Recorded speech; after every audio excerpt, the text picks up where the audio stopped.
Көзін май басқан Самара Каримоваға мыйзам жоқпы. Бұл туралы Манат Қанатов атты жигит өзінің жеке Facebook парақшасына жазды. Самара Каримова жана анын үй бүлөсү карантинге байланыштуу Лейлик районунун көтөрмө участкасында жайгашкан карантиндик посту күзөтүп турган кызматкерлерге баш ийбей, өзүнүн катыраң айылына кирип кетти. Мыйзам жалаң гана карапайым адамдарга иштейби?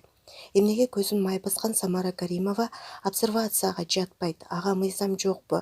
Штаб каякты карап отурасыңар? Айрым бир маалыматтарга караганда уруксаты жок Лейлик акими Бекмуратов бериптир. Коомчулук мындай учурда кайдыгер карабайлы. Вирус оюнчук эмес. Дүйнө өлкөлөрү алапайын таппай отурат азыркы учурда, деп жазылган билдирүүдө.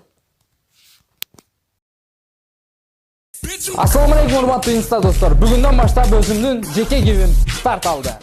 Көптөгөн кымбат баалуу белектер жана экинчи орунга өзүмдүн күлүгүм, биринчи орунга өзүмдүн автоунаам. Менин кебимдин шарттары оп-оңой достор.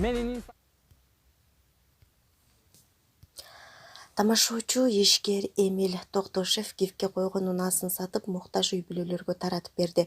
Учурдагы кырдаалга байланыштуу ал оюнун улантпай, аз камсыз болгон адамдарга жардам колун сунууну туура көргөн.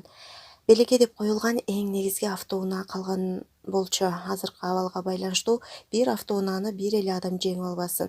Азыр жардамга муктаж көп деп саттык. Анын акчасына элим барсыңбы? Кайрымдуулук фондунан жардамга муктаж 100 үй бүлөнүн тизмесин алып, 100 капуун 100 азык-түлүк пакетин таратып бердик. Ага гиф ойноп жаткан катталуучулардын дээрлик баары ыраазы болду, деди Эмиль Токтошев.